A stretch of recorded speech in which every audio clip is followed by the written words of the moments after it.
This is exactly right. Get into the Hyundai Getaway Sales Event and get away with a deal so right, it almost feels wrong. Right now, you can get great deals on Hyundai's most popular models, including the adventure-ready SUVs like the Hyundai Santa Fe or Santa Fe Hybrid and the Tucson or Tucson Hybrid. Plus, there's the bold and stylish Elantra loaded with the latest tech. Or go all-electric with the Ioniq 5 or the Ioniq 9. So get down to your local Hyundai dealer and get away with a deal you'll love during the Hyundai Getaway Sales Event. Visit HyundaiUSA.com for details. Goodbye.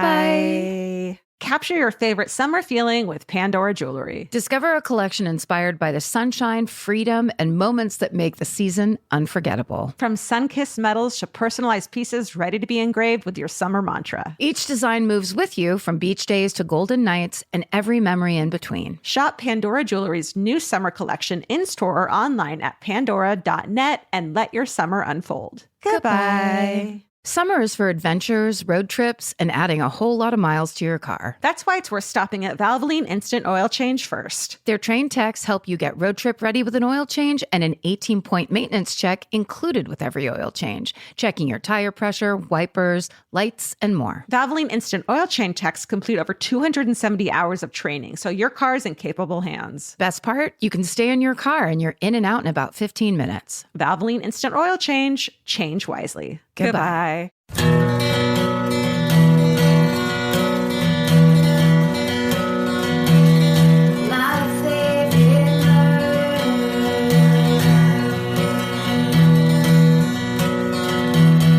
Hello. And welcome to My Favorite Murder.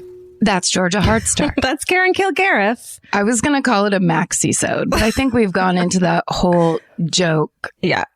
But it's one too many times. I mean, we're going to have to start recycling our hilarious jokes because what else to do? Because there's only 12. That's right. And there's only... And 3 of them are period jokes. So listen, if you want this to go 10 years, you're going to have to hear some of the same jokes. Hold on. Who wants it to go 10 years? Wait a second. What are we doing? 6 3/4 or so? Hard. Really interesting right now. Say how many years you think it's going to go. Shit. 2. 15. Oh. Somewhere in between 2 and 15 then. Mm-hmm. Is that the Queen on your mug? Okay, great. 13. That's perfect. Is the Queen on your mug? Is that what? The Queen? Oh, no. Okay. No, this is one of, this is a thing that I've always thought was hilarious. It's a line of cards by someone named Ann Tainter. I don't know if that's a real person or not. Yeah. But it's like, she says, it's a 50s picture and it's like, you can lead a horse to water, but I need a triple espresso. Right. It's very much like office humor. I love those. It's like the old-timey lady with a, like, I'm going to kill your husband kind of a thing. Yeah. I found a card from my mom and it said, it's a lady that's like, looks like she's from the 40s and it looks like it was taken from a cigarette ad. And then it's this typewritten thing over it that says, maybe I want to look cheap. And it was from my mom. Can I say that's the last thing that I would think that you would be into? Like, I don't know why. I don't know why. I find it delightful. And oftentimes, well, this line especially, this one's a little muted. Usually it's more, the comedy is more along those lines. Yeah. And it just always makes me laugh. There's like magnets. Yeah. You find them really in those funny. like in like Madison on like the main drag and those hipster kind of alternative stores that have tons of gifts and socks and like prayer candles, but with like Cher on it or whatever. Exactly. And like these are like, you like retro stuff, but you also like a sharp sense of humor. That's it's that thing. And I had this friend that I used to work with, Karen Anderson, and finally one day she goes, you love that, don't you? And I was just like, what do you mean? Every time it was her birthday, anything, I always got her that card. I was always giving her those magnets. And she's just like, yeah, you're really into this. And I'd never noticed before that it was just this weird kind of go-to thing that I have.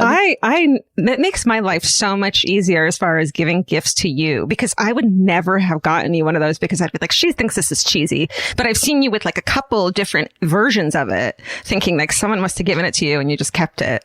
But well, that's they good do, to know. but like, it's like when someone gives me something, I always try to like look at it like, what are they trying to, you know, it's almost like a person going, this is what you seem like to me. Oh, yeah. And so you can't really deny it. In fact, I'm pretty sure a listener gave me this mug. Pretty sure. I've seen them for sure backstage at live shows. Someone has given you like a makeup bag that says that on it or something. Maybe I want to look cheap. I don't know. I think it's funny. I love that. I love that. That is so true about gift giving, where it's like someone saw a thing and thought of you, whether it made them think she'll laugh at this or she'll cry at this, or it's like when you get a black cat and then for the rest of your life, your family gives you black cat stuff. For example, my sister only gets black cat stuff now. Must drive her insane. Yeah. No, I think she's like after a while. It. Is she really? Oh, good. She's never been mean enough to tell me. My mom got into chickens, and 4 years in, she was like, if I ever fucking see a chicken again, I'm going to lose my mind. My mom, penguins. That's all we got her is penguin shit. You say you like one animal, and that's the fucking rest of your life. You're done for. Also, because then I think people have like a natural, like, oh, it's fun to get a person a thing if you see the thing they love. Yeah. Like, this will make them happy. Yeah. That's a nice idea. Yeah. Meanwhile, you're over there with your penguins surrounding you. Going, I like other things as well. You're up to your fucking beak and penguin shit at that point. I've seen that movie. I know. Yes. The goddamn figurines are everywhere. They're all over the place. What's up? How are we? What do people give you as gifts?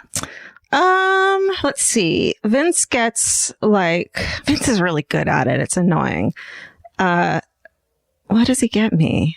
Is he the kind of person that listens to stuff you say 6 months before Christmas or the holidays and then writes it down and then you're getting it as a gift? Yes. Do you know how stressful that is as a person who's kind of bad at gifts? And I can't keep I gave him a gift today. Okay. I got something. For Hanukkah? For Christmas. I mean, he celebrates Christmas, but I was like, you need this today instead of in 2 weeks. So, we've gotten to this place in the quarantine where it's like no one's going to be in our house for a while. So let's just be comfortable. So we took out the mid-century modern West Elm, beautiful chair. And he got a straight up lazy boy. Yes. Called the company and was like, give me a lazy boy. So, yes. Which is kind of killed me a little inside as someone who's very stylistic. You know how everything in my house is. Yes. Thank you.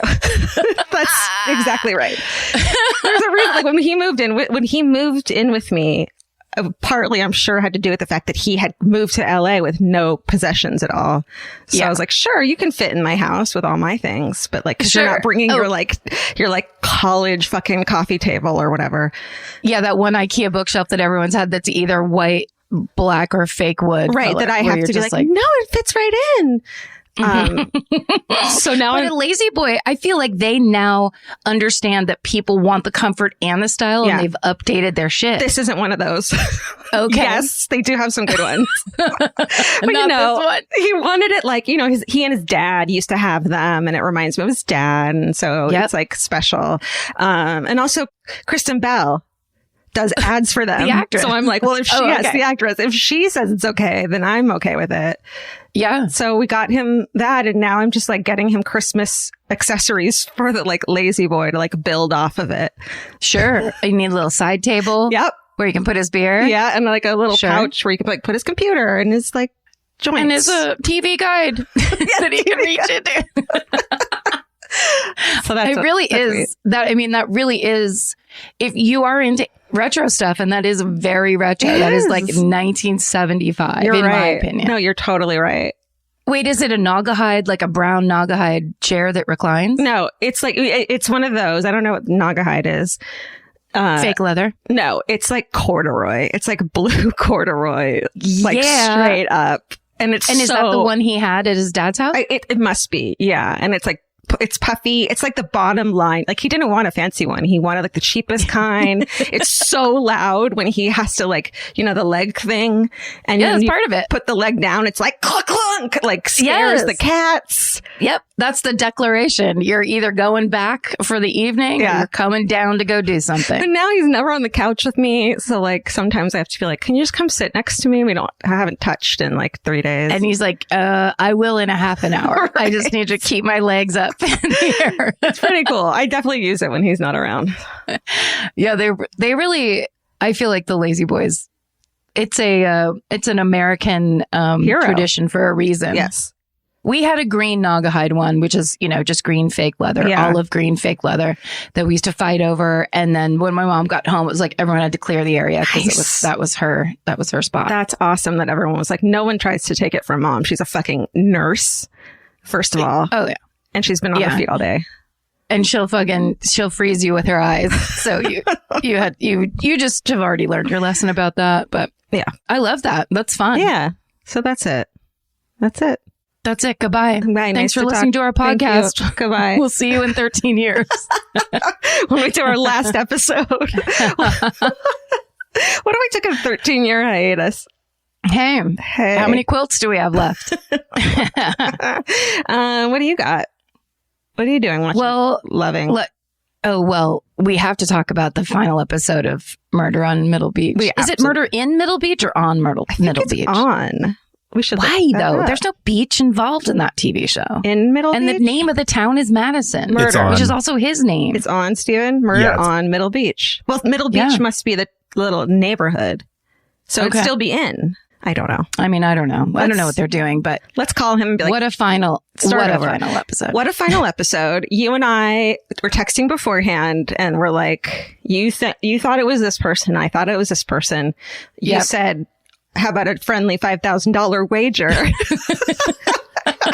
Which I was joking about, by the way. I know you were. I was like, absolutely. And then you're like, we share all our money, right? Which was so funny because it wouldn't have mattered. Basically, I could just move some money from this side of the bank account over to that side. Exactly. But I felt very strongly about who my pick was.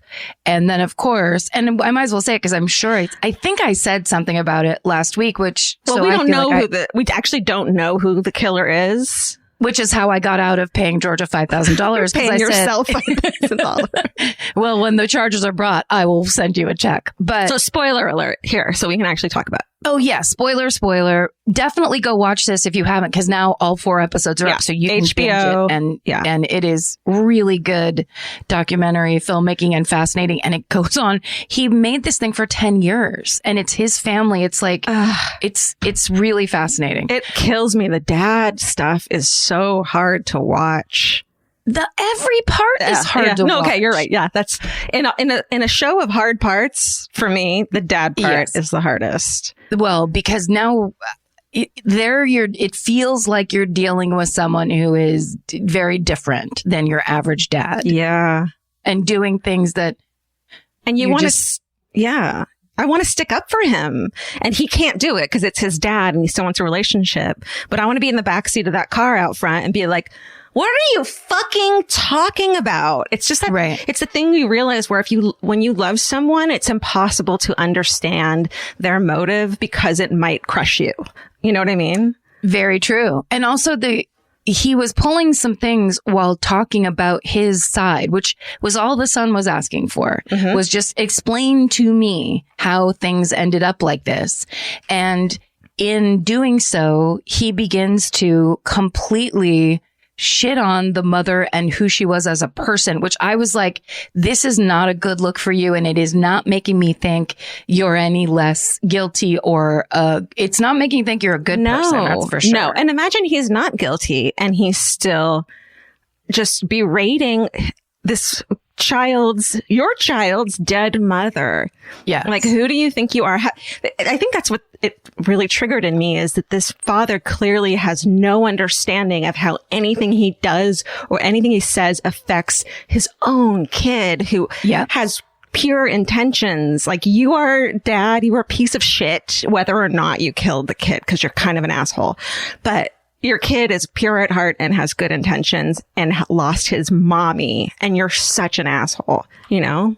It's the coldness is shocking. And it's the kind of thing where I'm coming from people who are not entirely, like forthcoming or feelings oriented. Or warm, kind of. It's like to a degree, but it just isn't acceptable. It isn't acceptable for somebody to do that to the memory of it was just like a shocking moment. And you see him anyway. This is so much spoiler, but it's a personality disorder that man has for sure. And clearly Yeah, because the proof is in the paperwork that they find. And Yeah. Well, but I really thought it was the sister. Yeah. And the sister showed all these signs that I was just like, ugh, ooh, and then I was just like kind of building the story around what I was looking at, and also based on what other people in the show were saying. Yeah. And it was just it's so great to watch one of those things that makes you go, I'm positive this is it. Oh my God, I was entirely wrong. Totally. That's kind of what I think a lot of true crime is about. Yeah. She's actually a lovely person that your heart goes out to, because she's just doing her best with what she was given, just like him. With massive trauma. Massive. She was there. Yeah. It's like, she saw her mom's dead body. Like, it's unbelievable. how do you get past that but move to fucking Argentina or whatever and like join a family that hopefully seems pretty together? And you're like, right. My heart is warm for her that she has this welcoming family now. And that she did the things, like when she finally gets to say her side of it, it makes so much sense. And it's really healthy of like, I went to get the life I wanted, and I know that's what mom would want for me. I was blown out at that turn. It was real. But also, that's the filmmaking part. Yes, is they lead you down these paths. They lead you into that kind of like, ooh, I know who it is. And then those turns are just like such good lessons. Well, officially what I think happened, and this is giving that father a lot of letting him off the hook in a way I don't totally want to, but I think that maybe it was some of his shady associates that sent him a message or took collateral, went and claimed their collateral. So I don't totally think that it was him who attacked her, but it was because, like, it would make sense to me that because of him, these things happen, and that's why he won't discuss his shady doings, because he's putting his son at risk too, perhaps, or he's still responsible for it. It's still, he could still be tried and everything. So right. Well, but then also the thing that is so fascinating about this whole story is that that's still just one piece of the pie, because it's like, it could be the ladies from the tables. It could be people absolutely. She was starting to bring in like ex-addicts and people who didn't have the money. It could be a spouse of one of the people who she kind of not scam, but whose money she took, and it was their entire life savings, and that spouse got upset and killed her easily. But who knows? I don't think so. But yes.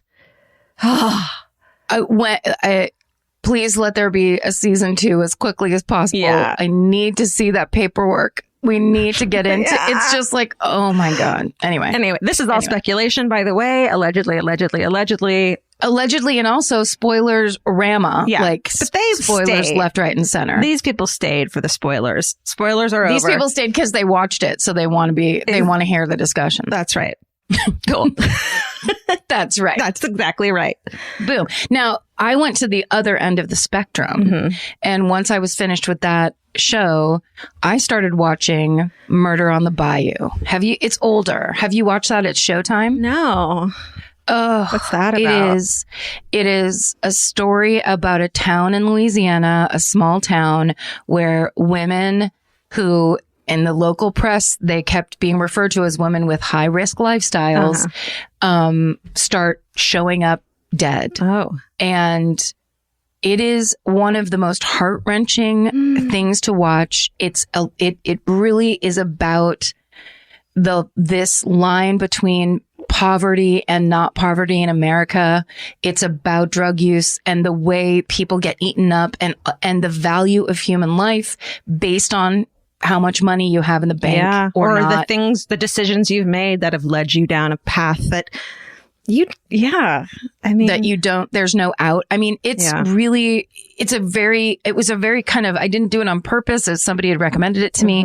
And I started watching it and just went, wow, this is the story that you should definitely watch after Murder in Middle Beach, because it's like, okay, that's the story we always get in true crime about, can you believe this beautiful, rich, blonde mom was murdered in the middle of the day? And then you switch over to this other show where it's like, I've never even heard of this story of, I think it ended up being 7 or 8 women, the bodies being found all over this town over it was like a couple year period, but it's shocking. And it's, I'm still in the middle of it. So Well, check it I'm out. not sure where we're going, but man, is it like disturbing and stuff needs to get done. I think a thing to always remember about stuff like that, like especially for people listening who like our show, is to, when you see stuff like that and you say to yourself, well, they were living a risky lifestyle, or they, were asking for it somehow by doing it. Why would anyone do those things? Is that both you and I lived very risky lifestyles. And, I was a drug addict. You're an alcoholic. By the fucking grace of God, was I not deeper in it than I was. Well, and there's a really great reporter in this TV show that is talking about how that phrase got used and how unacceptable that phrase is. That basically it was a phrase that was being reported on because the sheriff used the phrase. Right. And it was essentially telling the town, you don't have to care about these women. Don't worry. Right. It's not like it was a way of them basically saying, they not causing a panic by implying they brought it on themselves. And it's so crazy to think of, like, you when you hear that phrase, you think of like, okay, they must have been on the streets and like a total, meth head or whatever, when really it's like, we've all fucking done a little coke at a party and gone to a second party and there was coke there. And if that's a person they would label someone who's putting themselves at risk, when really the amount of people who do those little things and get away with it so they don't think of themselves as at risk is most of us, Sure. At least the fun ones. And in a town like that, you start doing something like meth where you're addicted the first, second, third time you do it. Then you're in a lifestyle that it doesn't really matter what your life was before that because you just then you're just kind of in it. And it's just it's such an interesting, fascinating, story that really needs to be told and is told beautifully. It's shot beautifully. It's just fascinating. Murder really on the Bayou. Yeah. Okay. It's been up for a while. I've familiar. heard of it before. Yeah. But I just assumed it was like one of those, how the ID channel sometimes does it where it's like murder in the South. Murder in a over red here. bra or whatever.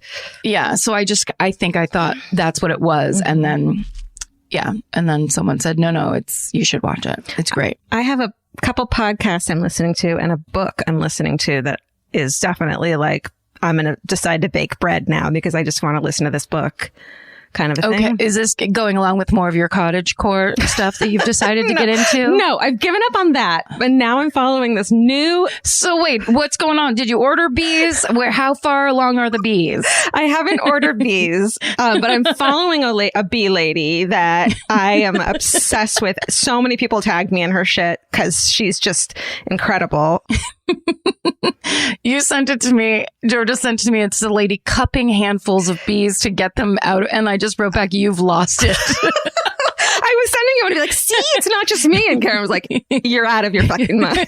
You've lost it. I don't know what this is. This woman is the Instagram is Texas Bee Works. Her name is Erica Thompson. She's a beekeeper and she does really beautiful, like ASMR style, stories about her going to save all these bees and what she does. And it's so fascinating and she's so cool.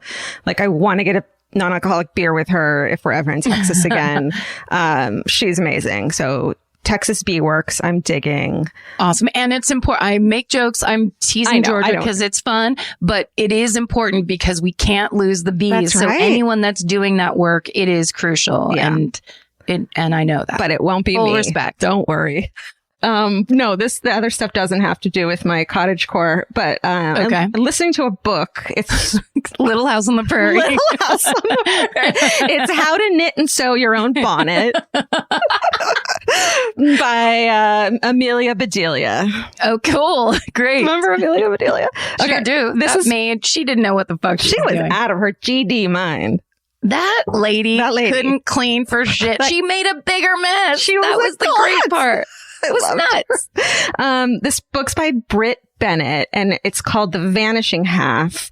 It's so good. It's like, the generational stories of each person in that family and what happened to them and how they got there. But essentially the story revolves around twin sisters, and one of them vanishes, and the search for her, but the twin who stayed, her daughter and her husband, and what happens to her life. And the daughter goes to LA and becomes a track star. But it's heartfelt and beautiful and really well written. And it's just great. Awesome. And then I have 2 podcasts I'm listening to. You know how I love sleeping podcasts that help you go to sleep at night, like Sleep With Me. There's one that I've been listening to called Nothing Much Happens. It's hosted by Catherine Nicolai, and she has this beautiful, soothing voice, and she writes a story that's straight up, it's almost like a fairy tale that she writes, this beautiful little story where nothing much happens, but they're still lovely, so that if you want to, they're almost cottagecore stories, actually, where she lives in a cabin, it's snow. If I'm being honest, this is cottagecore. She finds a kitten and invites the kitten into her house and missed her cat Covers that she it in used to bees. have, and maybe she'll do one with bees. And she tells the story twice, once, a 15-minute story that she wrote, and then tells it again slower, and I'm out within 5 minutes. But the stories are beautiful. So even if you can't fall asleep, you're listening. So that's great. Nothing Much Happens. Nothing Much Happens. That's such a good idea. That's like Rosemary and Thyme, even though their murders do happen, and it's crazy because they're groundskeepers essentially, and yet everywhere they go, someone gets killed. But it's the same feel of British rhythmic speaking and kind of low key. No one yells. There's no gunshots. Right. And you can picture yourself in the cabin with they're cozy stories, That's great. It's very great. smart. And then the other one is, have you heard of Terrible Thanks for Asking? No. Yeah. So my friend Melissa Boyle, texts me this link to it, and I've seen it on iTunes a million times, but she sent me specifically a link to her name is Nora McInerney, and she did a 3-part story about childhood trauma, which is such a huge epidemic now, they're saying. So that was really good. But then I was looking at other episodes, and it's just a really it's a cool podcast where when you ask someone, how is everything? And they're fine. Well, these are all interviews with people where shit was not fine, and it's really, it's a higher level, smart people produced podcast, and, it's really cool. It's really good. That's cool. So that's Terrible Thanks for Asking.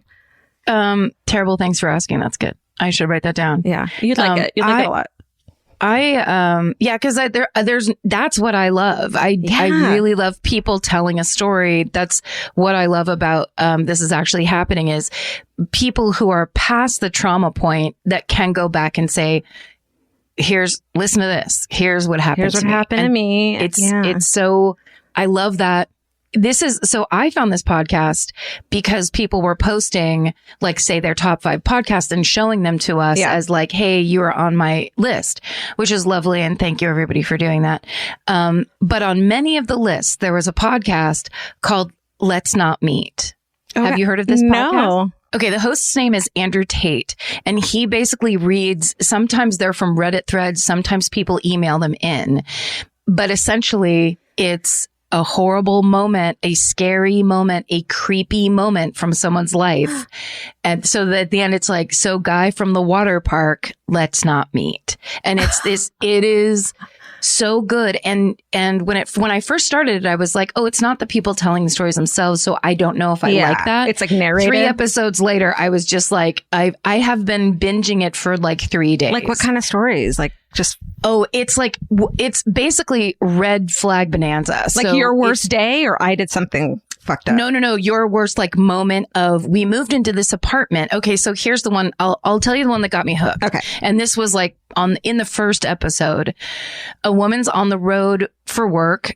And so this group of people from her work are staying in all the same hotel together, and they have to go to work every day. They come back at 6 and then they go out to dinner together. Fuck that shit. And this one day, her friend from work has the room across the hall in this hotel. They come back at 5, a little early. They're going to go down to the pool. It's their last day. She walks into her hotel room and she realizes someone's in the bathroom. the first thing she assumes is that it's the hotel cleaning lady. Yeah. And so she says, "Oh, hello, is someone here?" And then just some lady walks out and she's holding a bag. And then the woman realizes her stuff is all on the bed. There's stuff everywhere. And she's like, "Wait, who are you?" And the woman goes, No, it's fine. I'm leaving. Don't worry. It's fine. She looks over. There's a mini, like a baseball bat that you would be given at the ballpark on like a bat night or whatever. Yeah. There's one of those laying on the bed with a flashlight taped to it. What? There's all this weird shit all around. And the lady's walking out with a bag. So she stops her and goes, "Hold on a second. Are you taking any of my stuff?" And she goes, No, look, it's all my stuff. Opens the bag. The lady she looks into the bag. None of her stuff is in there. So she's so weirded out. That she lets the lady leave. Her friend across the hall, who had just been walking into her room, kind of hears this and comes out. So she saw the lady leave too. And then they're both kind of like, "What was that?" Yeah. So her friend comes back into the room with her. They start looking around. Stuff has been moved around. A bunch of her clothes have been stuffed into a bag. Her passport's been stuffed into a bag. Shit. There's all kinds of things in flux of like, it looks like she was about to get robbed. Yeah. And they're looking, and then she goes into the bathroom and realizes some of her medicine has been stolen, which I took to mean like Valium and stuff like that. I know, they're not taking your fucking Wellbutrin or whatever. Yeah, exactly. So she calls down to the front and is like, "Hey, just so you know, I just caught a lady in my room." And they're like, "That doesn't make sense." They call the cops. The cops show up and they take the report there, but they're kind of like, "Yeah, you probably," like, they're kind of giving her the "we don't believe you," or like, or "You did she gave take your key anything to someone." Yeah. Did you give your key to someone? This doesn't really make sense, whatever. So the cop, they take the report and they leave. And then her and her friend go into the bathroom to check if there's anything else missing. And she notices there's a bunch of drywall on the bathroom sink. So they pull the mirror away from the wall. There's a 2-foot hole. That lady had been living in the wall. Holy shit. So apparently when they built this hotel, I'm just telling you the story that I heard on this podcast, like word for word, but she had basically crawled in there and was living in the walls of this hotel. So she could go into any room that she could get access from that inner walk space. There's like so when they looked into the hole, there was a pillow. And, it's crazy. And so they thought the baseball bat with the flashlight was like her thing in the wall that she walked around with. Did they catch her? Yeah. Don't tell us anymore. The thing about that is like, why would you make a mess? You're spoiling your entire operation. She didn't think the girl was coming back for 2 hours. Oh, because every day she came back at 7. Was like, she knew. There's a documentary. Hey, Vince. What's that documentary about the motel owner? Oh, yes. I've seen it where he's peeking down. Yeah. What's it called? The motel owner who can peek into his rooms. Vince is laid all the way out in that lazy boy. So he's completely flat. He's like, it looks like a massage table. I asked him to get me something that only he knew where it was. And he goes, "Why don't you do it?" Which is, if you know Vince, the least Vince thing that's ever been said. He's never said that to me in my life. This is the great lazy boy uprising. I was like, okay, well, just tell me where it is. And it just gave me these elaborate instructions. And I was like, okay. What is it? Voyeur on Netflix is about a motel owner who built his motel so that he could watch people. It's a really fascinating documentary. The thing I just want to say really quick about Let's Not Meet, there are so many stories where young women say, "I didn't want to be rude. I didn't want to be mean. I didn't I wasn't sure what to say." And we've gone over this. I didn't believe myself. Yes. Kind of thing. But then most of them, because they, whatever happens, they're like, "But I had this feeling. I had this feeling." Or they tell stories of their mom being like, "Get the fuck away." And that's how they got away from a person. But it's really, if you are like a young woman, it's a really good listen of just things to consider, just the possibilities of the way people try to get into a building, when they start out real nice, but if you contradict them at all, their personality changes, like those kinds of things, those red flag moments that I found every time I listened. Of course I was creeped out, but I was also like, good to know. Yeah. Good, well, that's good so to consider. true that like when you hear experiences of other people standing up for themselves, you're more likely to do it yourself. And actually it happened to me, like when we first started the podcast, like when fuck politeness first was a thing we were talking about, I like this isn't a big deal, but I like went to this gym that was private gym. They were promising they were going to help me with my back, but he didn't explain anything correct. Like, it was this like big guy and he didn't explain really how the back works and how it was going to help me, but was really pressuring me to like sign a fucking $500, contract when really he had not convinced me at all, but I didn't want to be rude. And I had gotten like my ID out and my credit card out and I was about to do it because I didn't want to be rude. And then suddenly I was like, how am I going to tell the podcast about this? Like I've been saying fuck politeness a million times. Like they're not gonna, I have to live up to what I'm saying. And I was just like, never mind. I'll call you. Bye. And like took my shit and left and it was fine. And he was an asshole about it. And I was so of course he was. glad I did that. Yeah. But it's hard. It's fucking hard. So, well, especially when someone has kind of lured you with quote unquote kindness. Right. That's why I think it's so interesting to check. That same thing happened to me at a vet where this vet, Frank was like doing these weird yelps and I thought either he pulled his back, he did something, and I was really worried about him. Yeah. So I bring him in and this guy who I'd been going to this vet for a while and all of a sudden it was a new guy. Yeah. And he immediately started trying to sell me these homeopathic remedies.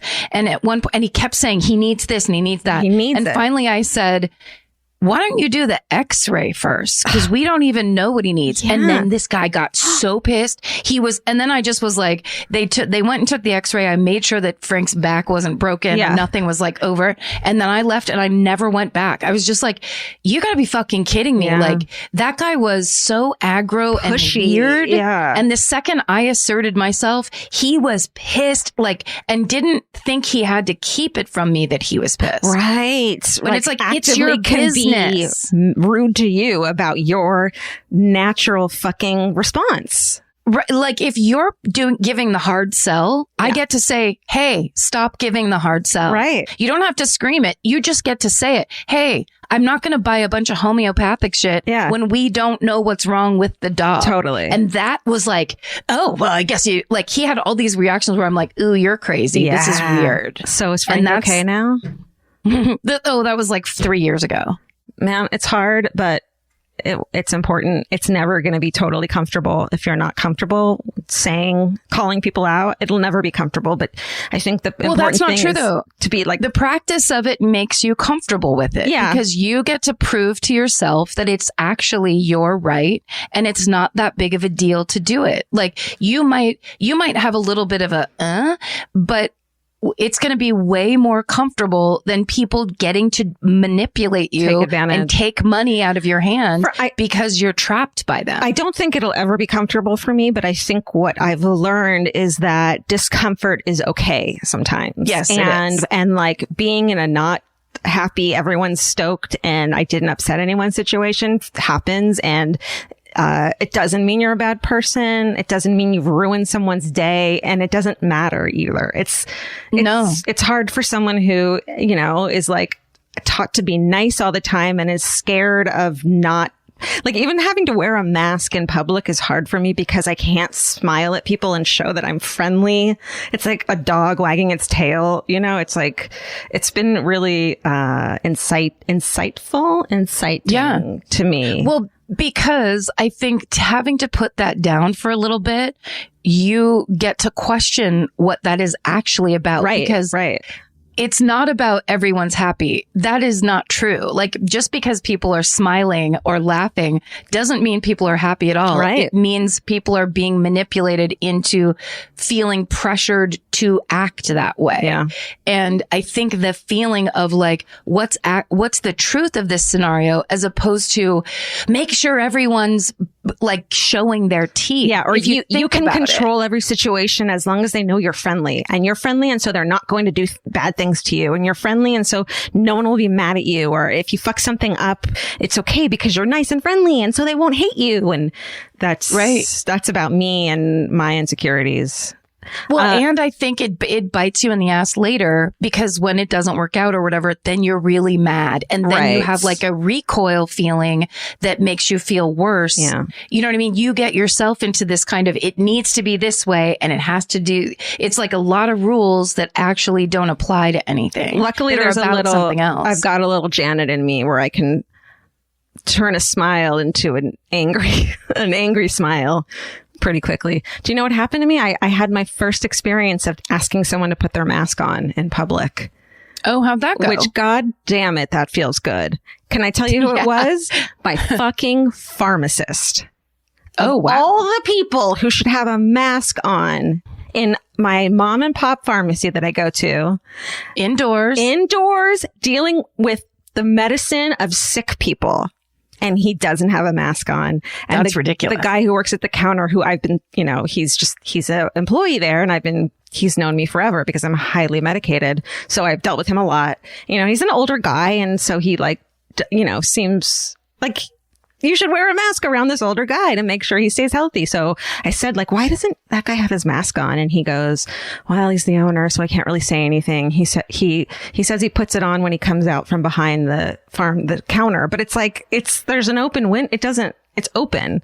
So yes. I said, well, I should say something. And then he goes, do it. He whispered to me, do it. I was like, okay. And that's so not like me, to call people out. And I fucking, hey, sir, why don't you have a mask on? I said it very curiously. And he got I thought we were going to fight. And he got so sheepish. Oh, it's in my pocket. And I was like, well, there's sick people here. And then he made some excuse about it on the phone, how no one can understand him on the phone. It was bullshit. Sorry, Rudy Giuliani. That's not true. That's right. So he took it out of his pocket and put it the fuck on. And I think my Wellbutrin's going to be free from now on from this fucking employee.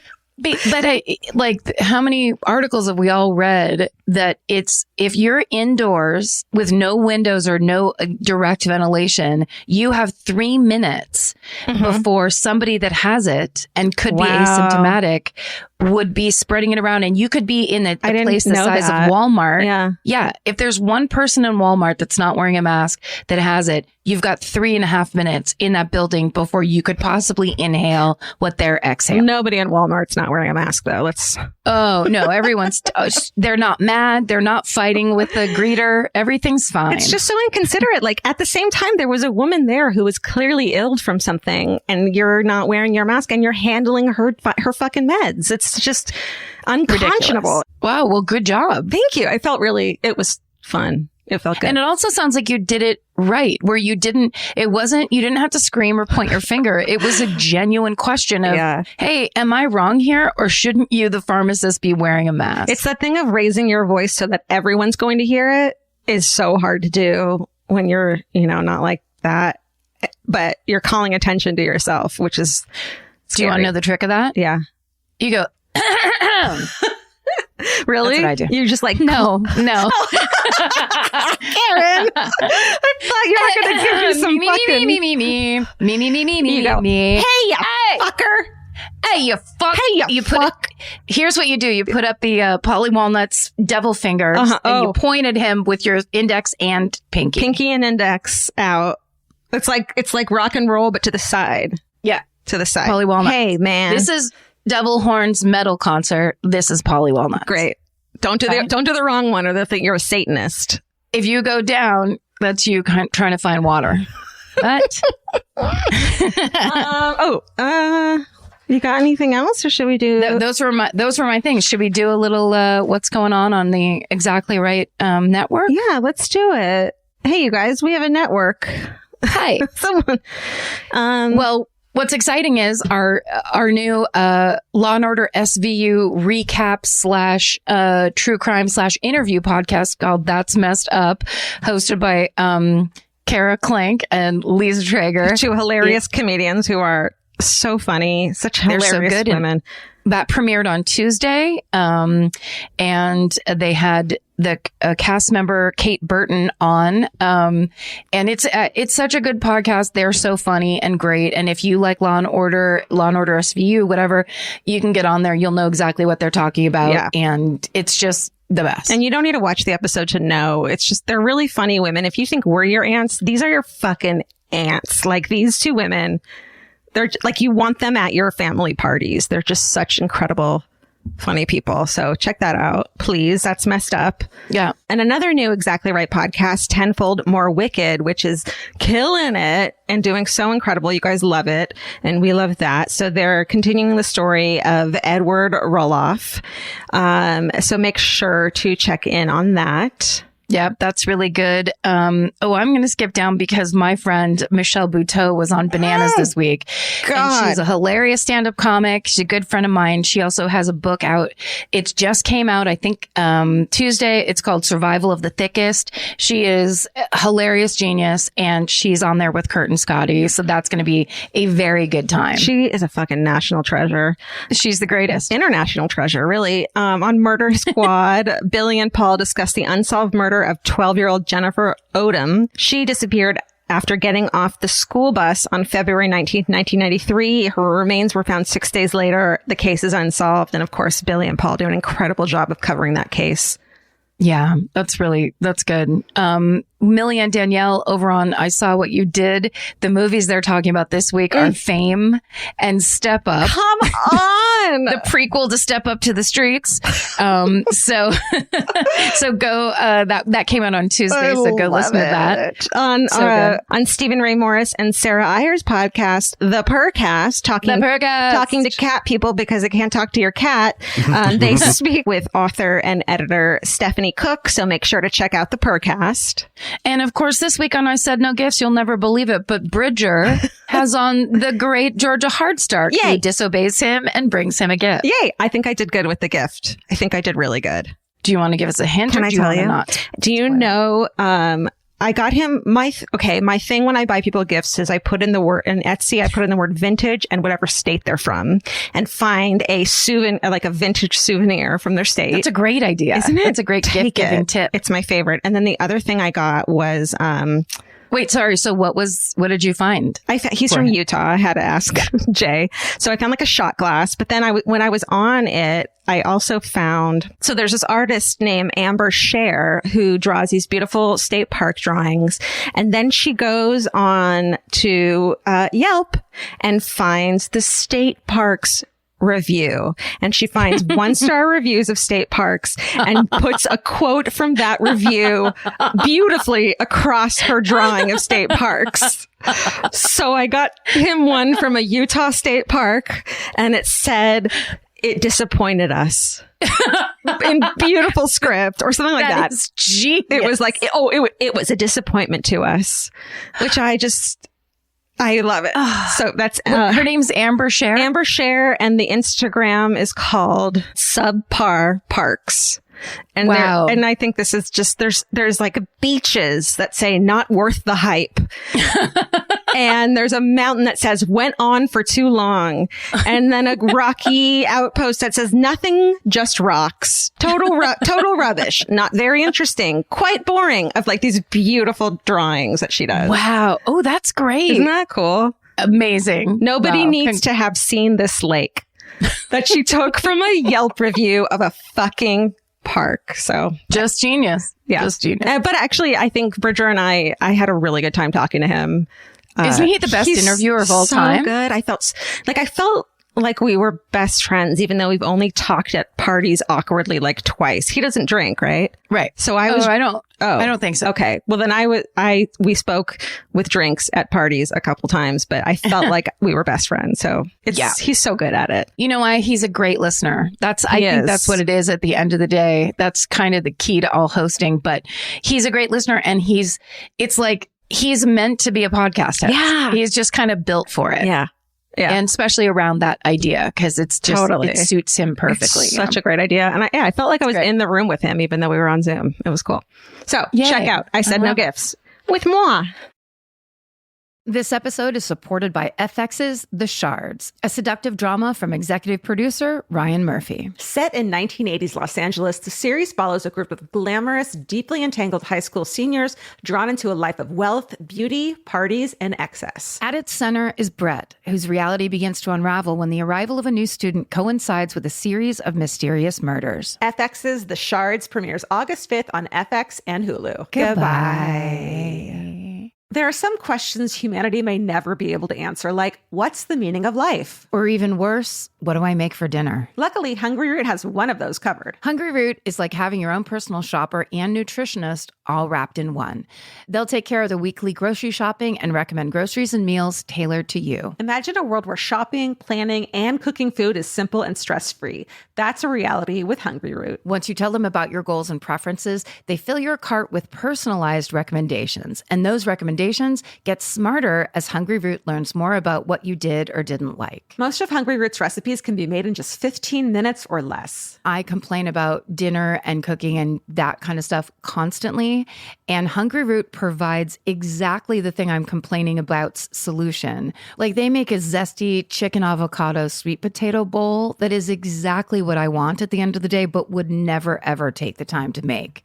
And with Hungry Root, it's just right there. It's waiting for you. For a limited time, get 40% off your first order, plus get a free item in every box for life. Go to hungryroot.com/MFM and use code MFM. That's hungryroot.com/MFM, code MFM to get 40% off your first box and a free item of your choice for life. Goodbye. Capture your favorite summer feeling with Pandora Jewelry. Discover a collection inspired by the sunshine, freedom, and unforgettable moments that make the season so special. Whether you're planning a weekend getaway, gathering with friends, or simply soaking up every sunny day, Pandora Jewelry offers meaningful pieces designed to celebrate your unique story. From sun-kissed metals that catch the light beautifully to personalized pieces ready to be engraved with your summer mantra, every detail is crafted to help you express yourself with confidence and style. Explore charms, bracelets, rings, necklaces, and more, thoughtfully designed to complement every adventure and occasion. Each design moves with you, from beach days and road trips to rooftop dinners, golden nights, and every memory in between. Layer your favorite looks, mark life's meaningful moments, and create lasting reminders of a season you'll never want to forget. Find the pieces that reflect who you are and where this summer takes you. Shop Pandora Jewelry's new summer collection in-store or online at pandora.net and let your summer unfold. Goodbye. All right, well, should we move into this very special episode? Yeah, you want to tell them about it, what we're doing? So we're going to do another Q&A, which we've done a bunch, but you know, how many times can we talk about picking one big horse or 20 little horses or whatever?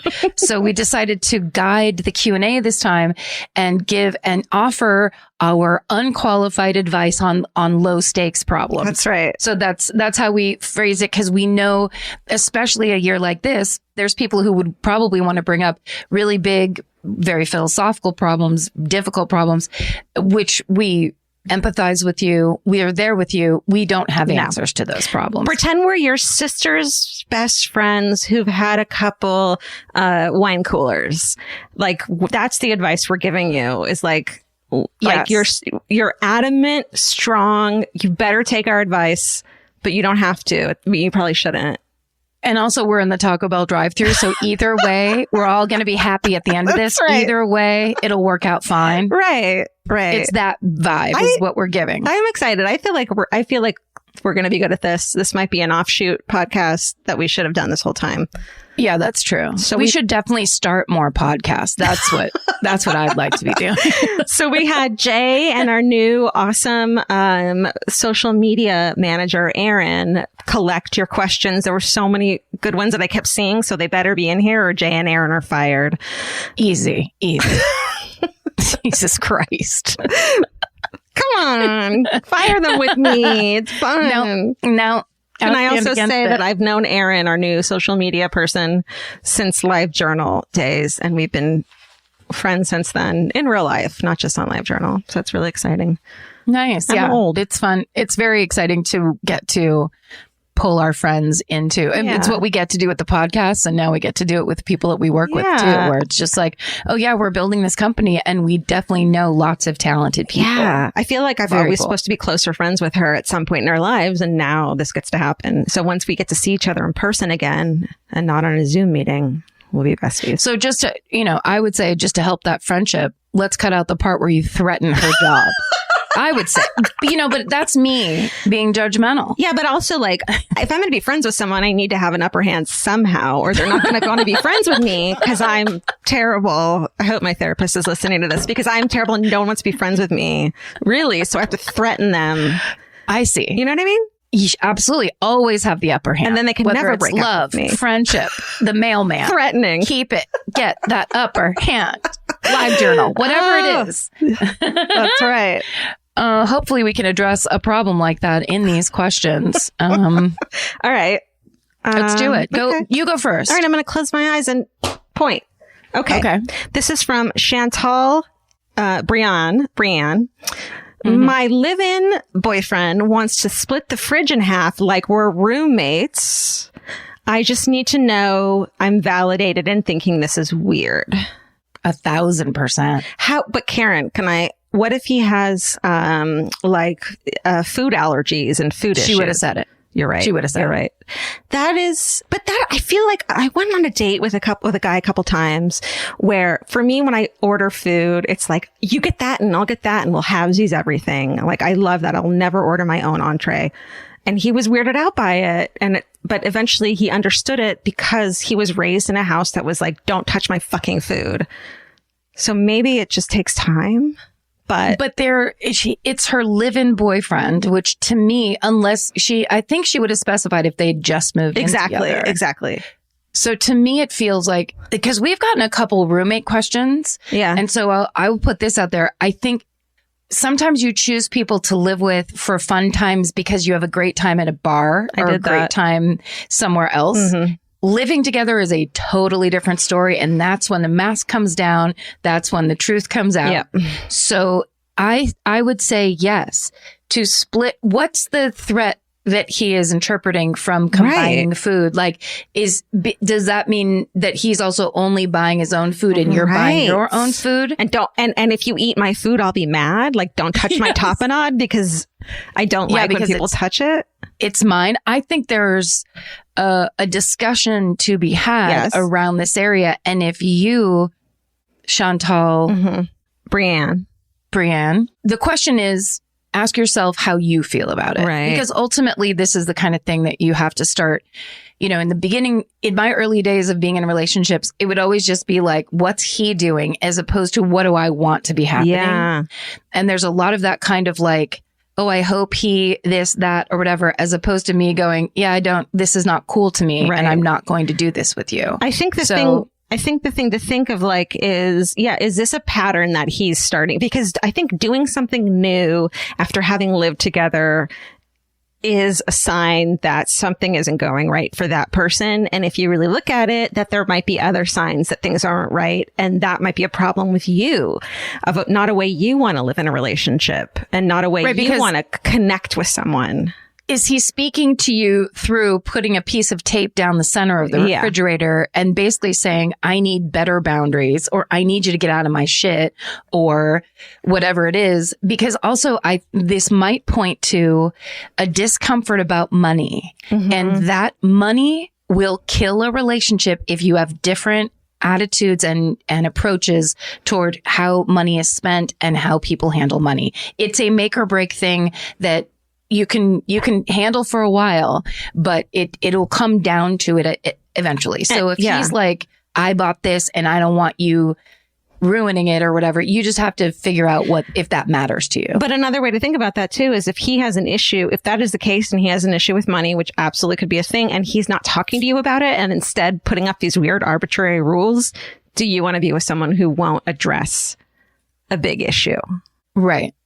Yes, for sure. Can't find the words or can't actually have an honest conversation. Yeah. Also, maybe he was just like, like a superstar frat boy. And he's like, I don't want to let go of my old days at the blah, blah, blah, which is another kind of thing to figure out. You know what I mean? Where it's just like, if you're in a relationship and you live together, what are the boundaries? Yeah. And those things need to be kind of declared, and the reasons why should maybe be out there, you know, because then it might not be that big of a deal. Totally.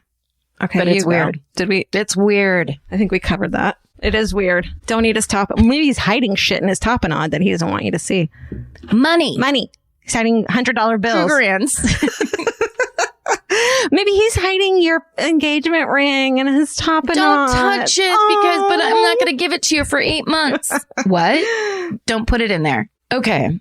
This one I picked because we got so many of them that this is just the easiest way to say it. But this question was asked a bunch of times in a bunch of different ways. Okay. And this is from LJ Favorites. It says, is it better to have quote unquote closure or just let a relationship / friendship fade away? Relationship. Lots of people trying to talk about that in different ways, friendship wise or relationship wise. Okay. So like dating wise, or I don't think there's a such thing as either of those, fading away or closure, but closure makes people go less crazy. And if you really do care about that person or did it one time, the best thing to do is to give them closure.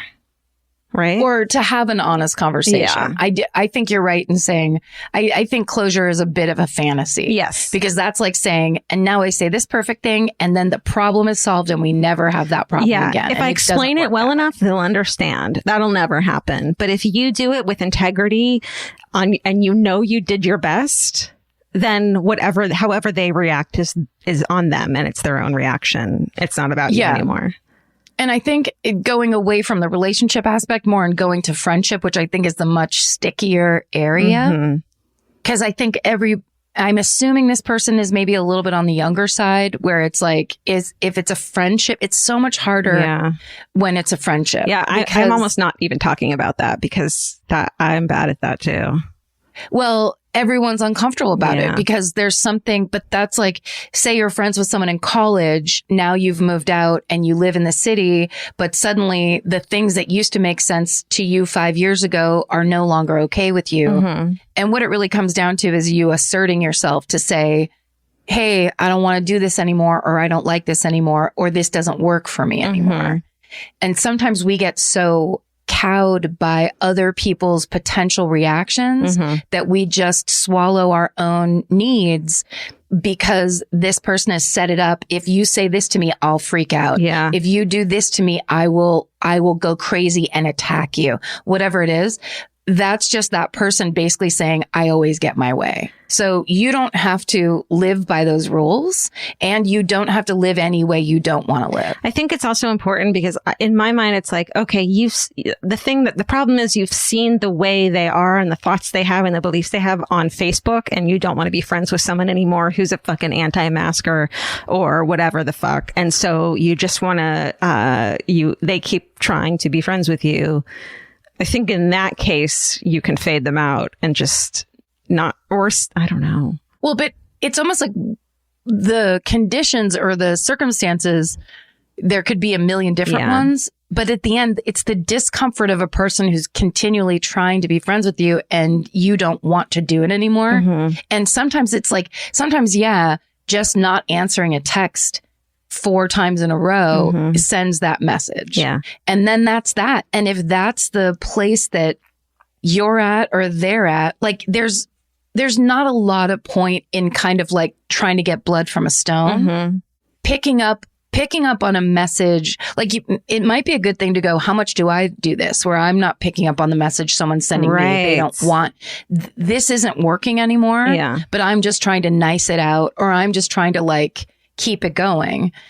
If that's what maybe if you're feeling like that's what's going on, that's not a very healthy friendship anyway. Yeah, that's true. So you kind of have to do it where it's like, yeah, sometimes it's a bummer. Maybe that you're still going to see them or it's going to keep coming up, but there's kind of no point in going back over and over to something that's really not working for you. I think what's an important thing to think about too is that you're going to outgrow friendships. That's how life is. I've seen people who try to hold on so tight to their high school and even elementary school friendships, and their friendships in their 20s that were based on going out or, between jobs, boyfriends' jobs. And it's okay. And you're not a bad person for outgrowing those things. And, life is long, hopefully for you. So it might come back around, but you don't need to keep those friendships or relationships to be a good person. And also it doesn't have to be the last chapter. Like it doesn't have to be like that. I think that's the closure problem, is you thinking I have to go deliver a speech and never speak to this person again. Sometimes people just fade away. They don't like it. You don't like it. But that's how life is. And also when you're younger, this was a big realization for me in therapy. When my therapist said, how many close friends do you have? And I said 30. And she went, absolutely not. Yeah. And then we talked about it and I was like, oh, that's true. They're not actually my friends. Yeah. Do you call them to talk to them about things that bother you? Would they come and pick you up somewhere? Blah, blah, blah. Then stop calling them your close friends, because that's not accurate. Right. That's socializing and trying to seem popular.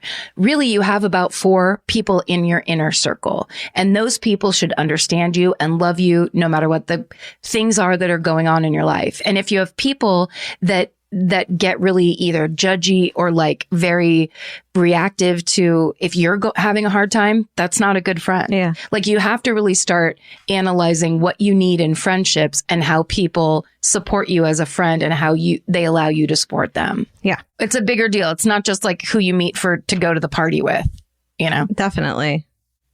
Okay. All right. Here's my next one. Sarah.lovegood says, how do I stop looking up people from my past online? I know it's detrimental to my mental health, but I can't stop. Love you guys. XXX. Exes. That's what online was created for. It is. And that's why it's so hard not to do it. Well, and also maybe ask yourself, why is it detrimental? Huh. Right. Because you don't want to see people happy, then maybe you don't have any, you didn't get the right closure. Right. Right. Or are you living in a weird fantasy world where seeing them is hurting you because they seem like it's a thing of like you're buying into social media. Right. So that maybe is the detrimental part, where it's like that they all seem to be at a party or they all seem to be beautiful and, it's just fake. Or is it that seeing other people happy makes you feel like it's that you that it takes something away from your happiness, that other people can't be fine without you and other people can't move on with, it impacts you and your happiness when that really doesn't match. I'm really good at not looking up exes and ex-friends and that sort of thing, because it's almost like I put them out of my head at that point. It's like they can go on and live their lives and be who they want to be, but it doesn't take away anything from me. It doesn't it's not going to add anything to my life if they're happier than I am or if they're thriving and I'm not, Right. Well, and part of that is because you have a happy relationship. So oftentimes I think when people are online trying to dredge up some stuff or whatever it is, it's because there's a lack in your own life. Right. So knowing you're not going to, and that person, it sounds like they already know that they're not going to get anything from doing it. They're just doing it. First of all, guess what? You're in a quarantine. You can do whatever the fuck you want. Man, the struggle is real with scrolling. Like you're just going to keep looking for stuff to scroll about. Right. And so, do a puzzle, start painting, to get a hobby so that get a hobby where you're starting to learn something. Learn to play the guitar, learn a thing where you don't know how to do it now. And in 6 months, you might actually really know how to do it, so that you are living a life where you are benefiting yourself, right? As opposed to feeling like this outsider that's looking into the bakery window at everybody else's life. Start building the life you want. It's almost like if you're continuing to work on yourself, which is something I always feel like I'm doing, then it doesn't matter if someone's doing better than you or worse than you, because you're always growing.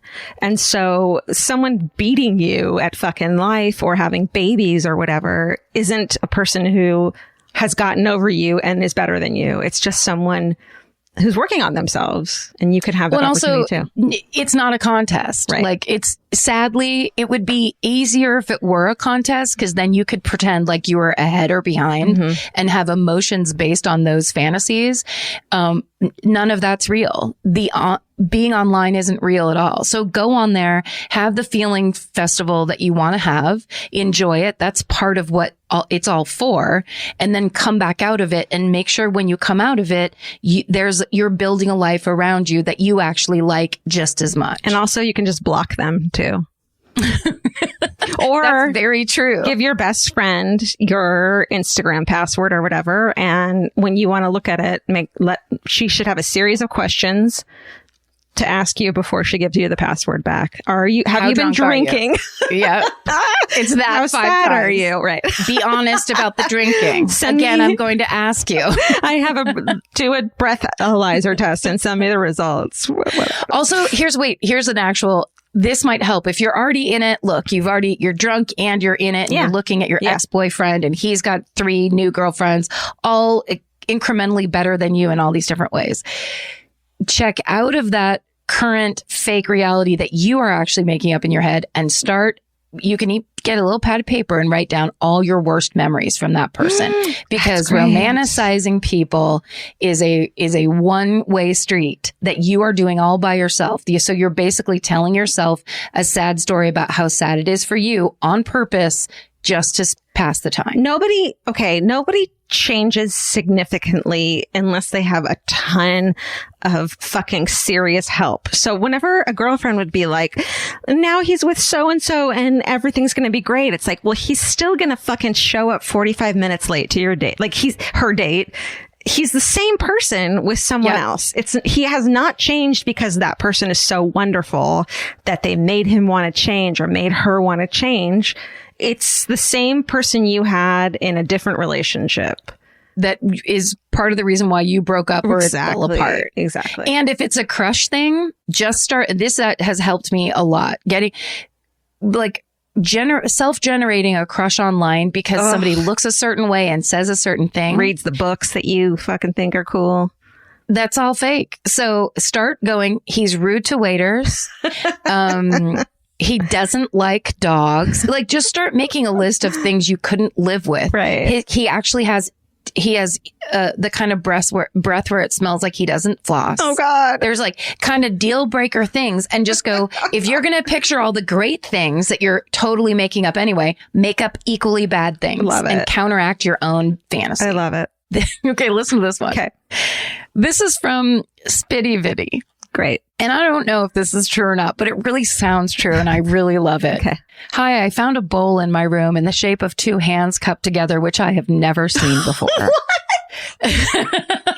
It's very detailed. You can see all the little hand crevices and make out fingerprints.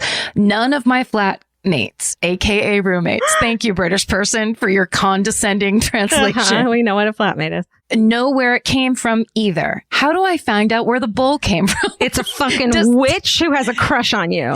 Does this mean that I have someone living in my attic trying to leave me some kind of message? My flatmates are convinced I purchased this weird bowl a while ago and just forgot about it. But that's just not true. Please help. XOXO. Okay, I have so embarrassing story. When I was in like junior high and reading like witchy books that I'd steal from the fucking chain bookstores. What was the one? Like, you know, the Dream Dictionary, like tarot-y witch books. And one was like, take a photo. If you want someone to have a crush on you, take a photo of yourself and wrap it between 2 mirrors. So I snapped off the mirrors from, a car? No. What is the makeup that's from, that they have the museum in Hollywood? Max Factor. So I snapped off 2 Max Factor mirrors that I had stolen from Target, and then you rubber band the whole thing together. And I was like, how do I get to Brett's house to hide? And then you have to hide it in their house and they'll fall in love with you. I know, but I never went to their house, but I was like ready to fucking witch this shit up. And that's what that sounds like to me. Yeah. Is there anything in that bowl? How about getting those fingerprints processed somehow? That's a great idea. What if I had done it and Brett had found it and was like, why is there a photo of Georgia? And then he calls the police. Yeah. Well, Here's a couple of possibilities that I'll throw out there. Okay. If you guys had a party recently, you and your flatmates had a party, just a quick one after the pub, maybe some drunk came in and they shoplifted it from somewhere and left it in your house. Maybe your neighbor, there's a couple of let's not meet stories about people finding stuff in their house, and it was people breaking into their house. No. So the fear is real, but it's so specific and in a bowl, an arty bowl. I feel like it's like one of your flatmates' girlfriends like got the wrong room. It was an ashtray. It sounds like an ashtray. It's kind of. She's in community college. What do they call community college in fucking England? They call it at the hedgerow, down the school in the hedgerow. Secondary. Here's what I'm saying. Secondary school. Secondary hedgerow. Here's the thing. Go get a fucking nanny cam, stick it in a teddy bear. Your flatmates are fucking with you. Yeah. The end. Solved. Okay. I was about to ask this question, and then I saw that it's from Stephen Ray Morris. Let's hear it. He's like, I snuck one in. I appreciate that. Who would be better at dodgeball? Can I tell you, I used to play like hipster dodgeball. You remember, like in the late 2010s, it was like hipstery. Of course you did. Man, I looked cute, but I was bad at it. But I'm really competitive and get angry. Like I had to take a Xanax before because I would just get so hyped up about it.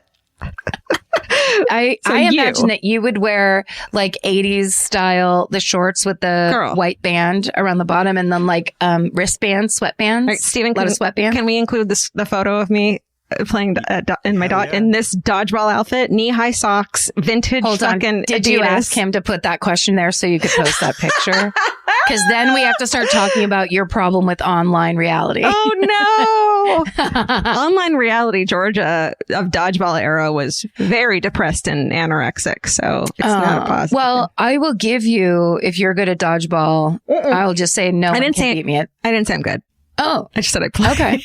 Sorry. I just said I played and look cute. I wasn't good. Oh, okay. Well, is that the question? Who would be between you and I? Who would be better? Who would be better? Yeah. Oh, I mean, I'm just saying, if it was tetherball, I would know the answer. Tetherball. Tetherball was my passion. Grades 1 through 4. It was my passion. Girl. Yeah, you just like hit it. You catch it.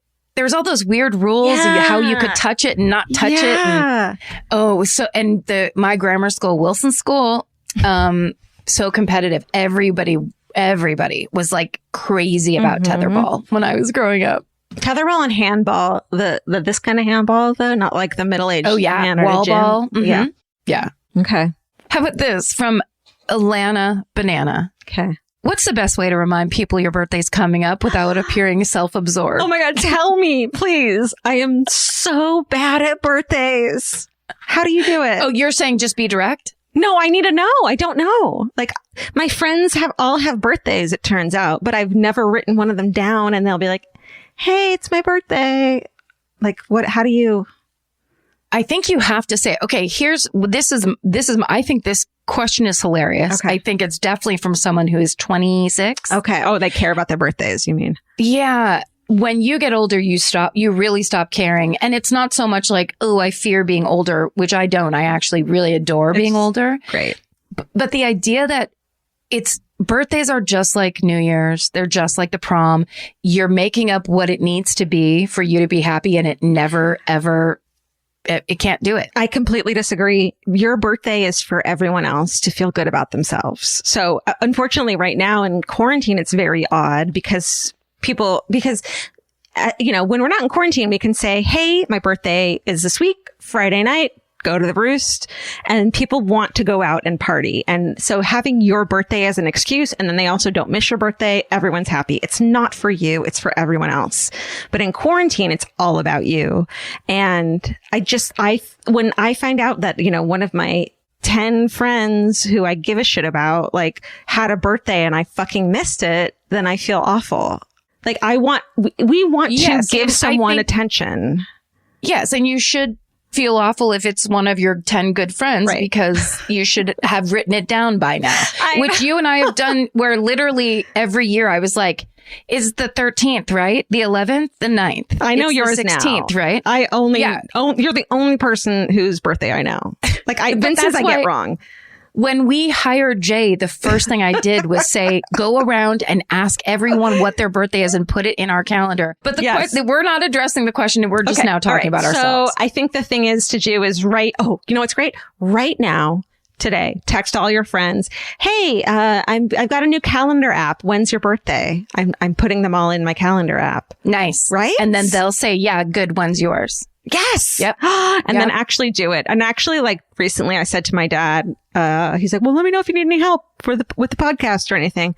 And I was like, you can do is tell me when it's my siblings' birthdays or anniversaries. And so now that's his job my brother, my God, every fucking year for the past 15 years, I've 2 days later wished him a happy birthday because I just completely forget. So that's my dad's job now.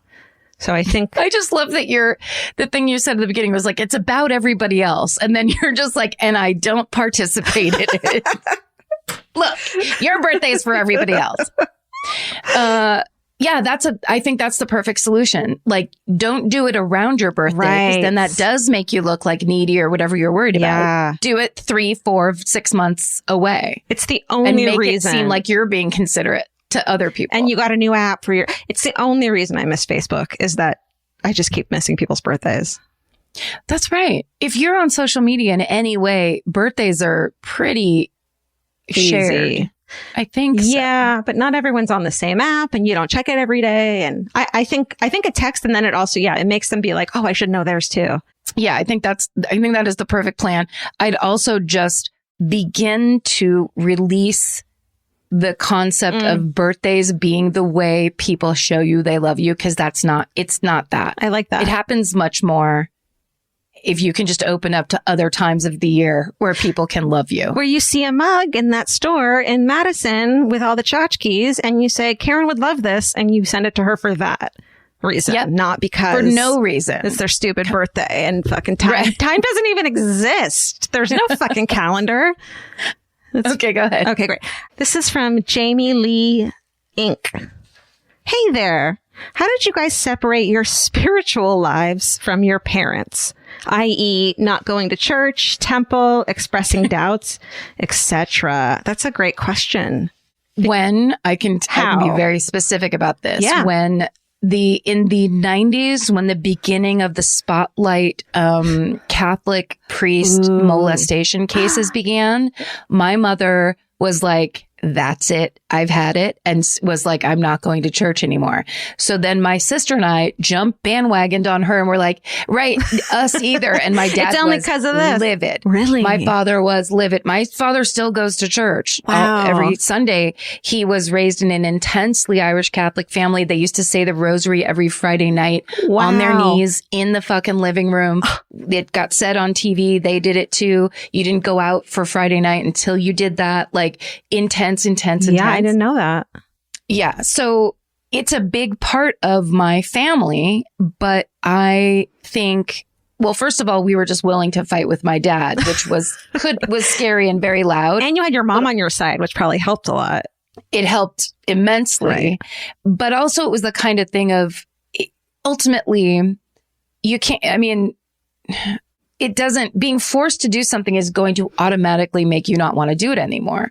So if my dad knew his stuff, he would have been like, great, never come to church again. Yeah. And we would have been like, I miss it. Oh, the incense or whatever, which is, and what I ended up doing when I got into my 30s. And I was like, well, actually it did make me feel good. Yeah. To have structure and to be thinking about something like once a week instead of just myself every goddamn day.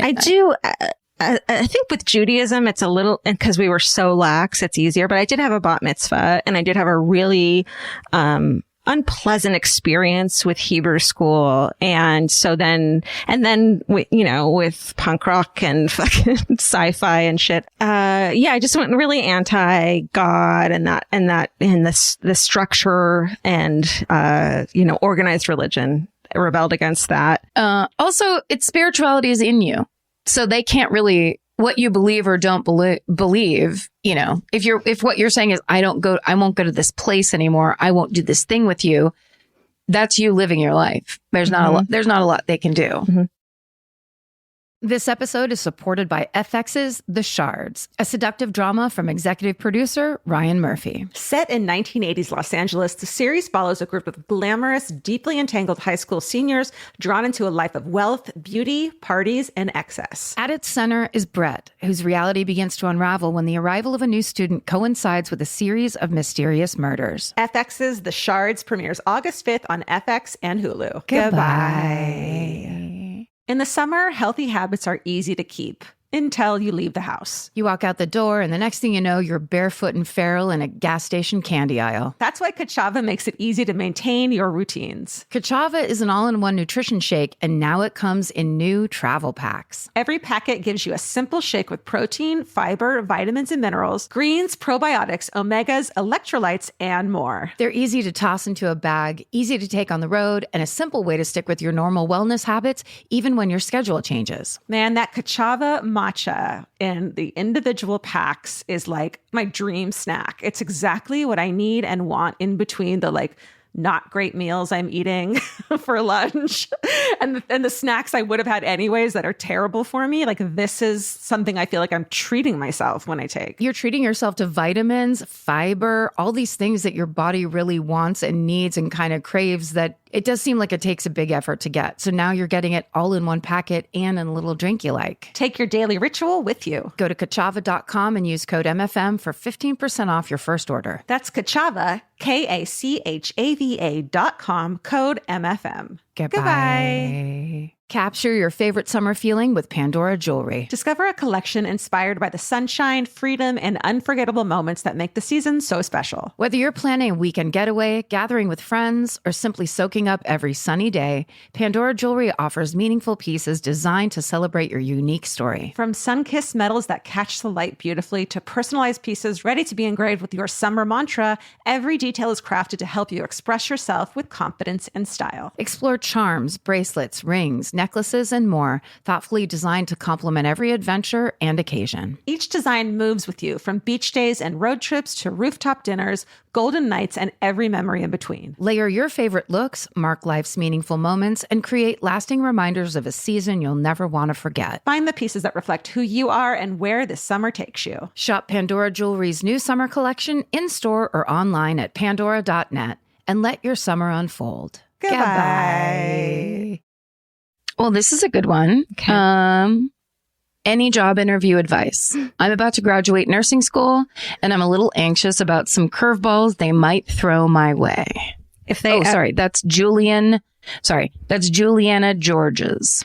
When they say, what are some of your weaknesses? The correct answer is, I don't know. I guess sometimes I just try too hard to be perfect. That's always the answer. I don't know. Sometimes I get too invested in a project and just give it, so much attention. Like, they just want you to be. They're all stupid, bold-faced lies. Here's my piece of advice for you is when you go to be interviewed, pretend you already got another job that's better. Ooh. Because when you're in a job interview, what people are looking for is confidence and experience.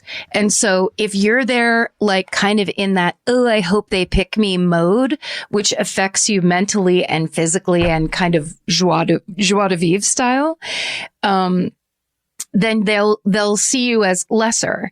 If you go in with kind of confidence and a bit of a spring in your step, I'm the one you should pick, and it's up to you whether or not you want this, but actually I already have another gig. You're lucky to be meeting me, kind of a thing. Yes, it's all about confidence, because, and we all know this, once you get the job, it's all about confidence. Mm-hmm. You're trying to tell that person, I'm smart, I'm competent, I have what it takes to have this job. So you have to believe it and you have to convey it. And so you don't have the choice of being, not being confident, because you just won't get the job. If you go in there kind of hoping with that kind of please pick me. Yeah. That energy never gets picked, because you have to think, if they're interviewing 10 people, they're going to be looking for the person that kind of comes in and shines. Yeah. So think of yourself when you're really shiny, what the circumstances are when you feel that way about yourself, and then fake it in that way. And also dress up. No matter what job you're fucking interviewing for, wear your fucking nicest don't wear a fucking ball gown, but like your Sunday best, like look like you give a shit what they think about you. And so you look like clean cut, you got your shit together, you know, and you cared about this interview. Look like you care about the interview if you really want the job. Yeah. You know? They're like, that nurse is really overdressed. Why is that nurse wearing a fucking ball gown and like finger gloves or whatever? She can't wear that in the ER. Okay. This is from H. Heinz. A random woman had been giving my cell phone number to companies that spam call me for years. Literally has been happening since I was in high school, and I'm 28 now. The only thing I know is that her name is Lindsay. Any advice about how to get it to stop? Change your phone. Change that fucking number. It's time. It's high time. I know you think everyone who's ever known you is going to call you and be like, well, this is not her number anymore. I guess I'm never going to hear from her again. Click. It's just change the fucking phone number. Change the number. Also, that's easy. To random women out there, don't give out an actual phone number. Just an actual wrong number that's an actual number. You're fucking someone over. Yeah. Whatever that person's doing and for whatever reason they're doing it, just remove yourself from the situation. It's not interesting. It's not, there's no like, you're not going to get revenge or something. It's just some weirdo being weird. I don't want to give you my number instead of, and also say it with me now, 8675309. That's the number you give out. Right? All the youngsters who've never heard that song before, just like, oh, what? Wait, is that the it doesn't matter cleaning company? Write it down, 8675309 with whatever area code. Change that number. It's time to update. It's going to be good to shed a bunch of other people that, make them work for it. Yeah. Why not? Oh, here's a good one. This is from Hannah Banana 93. Yay! It's gotta be. Hannah Banana 93 asks, how do you know what to talk about in therapy every time? Sometimes no pressing issues come up and others feel too big to start talking about. And then I'm just like cringe face emoji when she asks me what I want to talk about. Oh, God. Fast answer. Talk about this. This is you talking to your therapist about how hard it is for you to crack open and you're worried about levels, sizes, blah, blah, blah. And what I have to provide people. Guide you. Yes. It's not a one-way street. It's a two-way street. That is such a great point. I have a big hard time with this, and my main therapist now is catching on to this, that like, I need you to talk. I need you to talk. And the reason is because I don't open up to people, and I need you to pull it out of me. And that might take 6 fucking months, and that's okay. As long as they know that. Also, you don't need to go to therapy with a monologue. Any good therapist will know that, this is awkward for you and weird. And like with my mom, my therapy with my mom, I was like talking to my therapist about it. Like, I guess I'll just let her lead and I'll say things when I need to say things. And she was like, that's not your job. Like, you don't have to give it over to the therapist. You just have to be there. It's not your job to know how the therapy session is going to go. And also, this is actually, we can widen this out to life. Yeah. Is you don't have to control interactions. You don't have to control anything. It's all an improvisation. So you can show up and not know and just be quiet. You can feel awkwardness and do nothing about it. You can sit there and people aren't going to be like, what's her fucking problem? Like, that never happens. That's just anxiety in your mind going, it's supposed to be this, but I'm doing this. That's made up. It's you. So if you go to therapy and you have something that you think is wrong size that you want to talk about, you need to start talking about that's the first step worry of, I'm not sure how to do this. I need you to help me more. Well, the 2 things I've learned is that the times when I go into therapy being like, I have nothing to talk about, are the best sessions. Yes. The deepest always. sessions. Because sometimes it's like, I need to talk about what Vince said to me this week. And it's like, well, then you're only talking about that. But when I have nothing to talk about, then some weird shit that I didn't expect comes up. And that's when you're the most honest and, the most insightful. Yeah, like let it surprise you, because when you have a plan, oftentimes it's like, I'm here to lodge my complaint. Right. And it's like, that's actually kind of not that interesting because you're not talking about yourself. Right. You're trying to get someone on your side. Right. So to get to, which you can do, and like that's valid too. Yeah. But if you actually want to make a little internal progress that you can feel, you're going to have to barf up some shit. And that's sometimes... Well, I was just going to say, and that's a way harder thing to do. You can't just do it on your own. Like it can't just be that if you have a therapist that sits there in silence, like an 80s movie of therapy, I would never be able to have a therapist like that. Yeah. It wouldn't work. As a joke in my family, when we went to family therapy, is that when I was a kid, was the therapist who always says, and how does that make you feel? And it's just like, shitty. Why are you asked? That's like a terrible fucking leading question. Of course it makes me feel shitty when my brother fucking punches things. Like, what do you expect? But the other thing too about that is like opening up like that. It might take a long time and you need to come every session with an issue that you want to discuss. And that's okay. They're finding out about you and your personality. And then suddenly in month 5, they have been there for all of those problems you've had. And so you finally trust them and they can ask some question. And also those awkward silences that I've always felt like I needed to fill. And it was my responsibility. And if it's awkward, then it's my fault. And how am I going to fix that? Is that not everyone feels those, and silences don't have to be awkward. They could be thoughtful and they could be... Well, and there's more people than you in the mix. Right. So whatever you're feeling doesn't dictate what's happening. Right. It's like, that's something that you have to deal with. And like, but in a therapy session, if you're starting to feel like there's a way to do it or something, or that there's some kind that you're being judged maybe, then you have to talk to your therapist about that. And you have to put it on the table, because then whatever information they give you will let you know, should I even be in this therapy relationship with you? Are you not the right therapist? Yeah, they might not be. Yeah. But I feel like more often than not, they're intuitive enough to know what you're doing and what angle you're trying to push and how you're trying to lead it and how deflective that is about. And I'm talking about you, person, but I'm talking about me, how deflective it is to always have an issue to bring and always have a thing you want to talk about and intellectualize your issues. They're fucking smarter than that. And they know, and eventually they're going to figure out a way to break that down. And that's when you get into the real shit.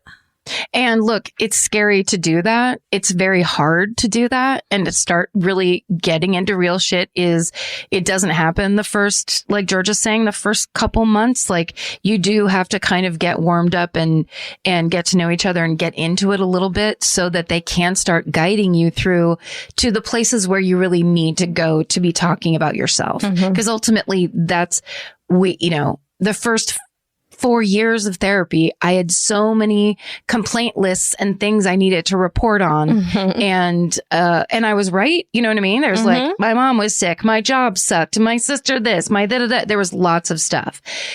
Eventually though, you start to realize that all of that is your way of deflecting and your way of basically pointing the finger at someone else because you feel like if you point the finger at yourself, you're going to die. Right. And you're not. It just takes a long time. It's patterns that they notice. Whenever my therapist is like, well, I remember one time you mentioned this and it's something I said 3 fucking months ago and it mirrors what I'm saying today. It blows my mind because you don't think they're paying that much attention, but really they're not. It's just they know who you are at that point. Right. Which is really comforting. Guys, that's it. That's what we're doing. That's the advice Q&A. Yeah. Did it help? We'll never know. All right. Fucking hoorays. My fucking hooray is after 4 years of trying and one traumatizing loss, I spent today wrapping gifts for my 7-month-old daughter's first Christmas. Yay. Despite COVID, I am so excited about my first holiday season as a mom. And then a little heart. Yay. That's congratulations. Beautiful. What an amazing moment. Such an amazing holiday because of that. I know. Oh, there's nothing better than kids in the holidays. Oh. It really makes it real. It's so sweet. That's the reason for the season. That's right. And cats. And for cats too. Okay. This is from Piper Bryn. My fucking hooray is that today I'm celebrating 7 years of recovery from my eating disorder. Oh, yes. Thank you, ladies, for your transparency about the topic and other mental health issues on the show. You both serve as a constant inspiration, and I am so thankful for the podcast. Congratulations, Piper. Oh That's my God. huge. 7 years. That's huge. That's incredible. It's great. Wow. Okay, this is from the fan cult. It's from Leani. And it says, my fucking hooray is I'm an Indigenous bead artist. And in mid-September, I put a call out on Instagram for people to send me their extra or unused beads so I could put beading kits together for incarcerated Indigenous people in Canada. Wow. The response was enormous, and we have received literally hundreds of pounds of beads and beading supplies. We're going to be able to supply many correctional facilities with beading supplies and even have enough to offer kits to other organizations that work with Indigenous families, people in recovery, and at-risk youth. To many Indigenous people, including myself, beadwork is medicine. I'm so grateful to have such amazing Instagram followers who have come together to bring this medicine to Indigenous people who need it. Fucking hooray. And then on Instagram, they're at Only Child Handy Crafts. So Only Child and then Handy with an I Crafts. That is awesome. Amazing, Lahani. That's beautiful work. And I bet you there's a ton of Murderino crafters, beaders who have leftover beads that would love to get in on that action. Absolutely. That's so rad. That's great. Okay, let's see. This one is from Bonsair Ryan, and it says, this is also from, I believe, from the fan cult. And it says, fun fact at the top, I apparently can't spell hooray without spell check. I can get it. Anyhow, after nearly a year of random episodes of excruciating abdominal pain, I told my anxiety around hospitals to take a walk and went to the doctor. So that's big. She sent me out for an ultrasound because she suspected it may be more serious than the ulcers I thought I was dealing with. 2020 has been a party. Lo and behold, she was right. I have been developing gallstones, and it had been going on for so long that my gallbladder is pretty much just a sack of rocks. Oh. I had my consult with my surgeon this week, and I'll be getting my gallbladder out just before Christmas. What a kind gift, body. You really shouldn't have. Thankfully, it's a super minor surgery, so I'll be able to go home a few hours after. Oh, thank God. Yeah. And the recovery time is pretty fast. Anyway, don't ignore your body's signs of distress, and fucking hooray for doctors, especially during a pandemic. Wear your goddamn masks. And for the medical advances we've made throughout history that taking out an organ can be considered a minor thing. Love, Ryan. P.S. If you're concerned about having gallstones yourself, talk to a doctor. Google is not an adequate substitution for medical care. Don't make my mistake of trying to self-diagnose and treat. That's such an important message because especially right now, like I'm not going to the dentist, which is really hard for me and troubling. And like I could have some mouth cancer. It's so important just to like go and get these little things that have been bugging you. Like you shouldn't be in discomfort and you shouldn't be in pain. It's a sign of things. Yeah. And, you know, like what you just said, when you let things go or you don't address things that you're worried about, your anxiety starts telling you terrible stories. Right. And then you're in a whole other area that you do not need to be in. Georgia, you don't have mouth cancer. You just don't. It's not true. It's the thing of like when you've been in pain for 3.5 years or dizzy and you don't know what it is and you're just too scared to go to the doctor, and then you go and it takes one fucking appointment with the right person to fix it completely. And then you can pay attention to other things. It's like, or sometimes just like a good dentist that puts his hand on your arm and says, you don't have gum cancer, which is what I thought when I finally went to the dentist after 4 years of not going. And I had split gums and all these things that I was just like, he's going to send me from here straight to Cedars because this is so bad. And I was telling myself all those kinds of stories. And he was just like, no, none of that is true. Well, you need to go to the hygienist and get your plaque removed. That's all. You had what was inspiring to me is a mammogram, and I'm 40 now and I haven't had one and I'm really scared of it. And you had one and it was scary, but it was, now you don't have to worry for the next couple of years about this huge thing. Right. And just like so many things, it was only scary beforehand. Right. When you go to, and I'm sure, the place, UCLA is the greatest and the people that work there are amazing, and Murderinos work there. Yes. There's all kinds of lovely people all over the place.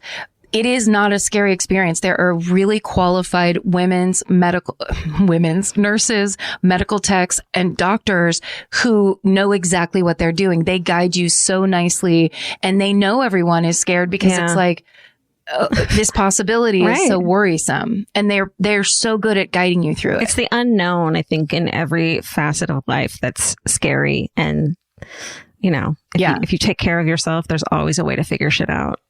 What? And just the story you tell yourself is usually 100 times worse than the reality. With anything, everything we've answered, every question we've answered today is that the reality is that not knowing and not asking and not finding out is way scarier than knowing, because then you have no action steps to take and you don't know how to move forward, which is the most important thing in life, I feel like. Yeah. And also sometimes people don't know it's your birthday and you're fine. And you're the only one that knows it's your birthday, and it'll be fine. It's fine. You'll be fine. Yeah. Yeah. You will be. All right. Well, it will be. We did it. Well, look, listen. It's over and we did it. We will do it again. There. It's fucking December. It's the last couple of weeks of 2020. We're all getting through this together. A silver lining is dawning. Good things are happening all over the place. I saw on CNN, I saw a clip on Twitter of a thing on CNN. A 90-year-old man in England got vaccinated for COVID this morning, and they interviewed him. It was look it up. It's so funny and great. And he just said, I haven't died so far. I might as well keep living. And it was the greatest quote. Yes. Old people. Yeah. I love it. It's like, there's here comes the sun, everybody. That's so now more than ever, stay sexy. And don't get murdered. Goodbye. Yeah. Elvis, you want a cookie? Good boy. The best time to think about home security is before you need it. That's exactly why there's Simply Safe. Traditional home security only alerts you after a break-in has already happened, and that's too late. Simply Safe is changing that. Simply Safe's US-based live agents identify threats on your property and help deter them so intruders never get to your house. The system is customizable so you can build one that fits your home and your specific needs. The 24/7 professional monitoring is effective and affordable and won't lock you into a long-term contract. I think that's what's so scary for so many people is that long-term contract. And like, whatever turns out you don't like it or need it, but they don't have that because they know you'll like it and you'll know that you need it and feel so much safer when you have it. Like at this point in my life, I would never go without a security system on my house. I just feel safer with actually having Simply Safe around. There's a whole staff at Simply Safe that's waiting to talk to you and help you out. Right now, you can get 50% off your new system by visiting simplysafe.com/MFM. That's half off at simplysafe.com/MFM. There's no safe like Simply Safe. Goodbye. Cheap Caribbean's Jet Set July sale is here. Right now, save $200 on vacation packages of 4 nights or more with promo code 200BEACH. Whether you're dreaming of Cancun, Jamaica, or the Dominican Republic, your next vacay just got more affordable. Don't let summer pass you by without the beach. Use promo code 200BEACH and get more sand for your dollar. Head to cheapcaribbean.com today to book your beach vacay. Goodbye. Capture your favorite summer feeling with Pandora Jewelry. Discover a collection inspired by the sunshine, freedom, and moments that make the season unforgettable. From sun-kissed metals to personalized pieces ready to be engraved with your summer mantra. Each design moves with you from beach days to golden nights and every memory in between. Shop Pandora Jewelry's new summer collection in-store or online at pandora.net and let your summer unfold. Goodbye.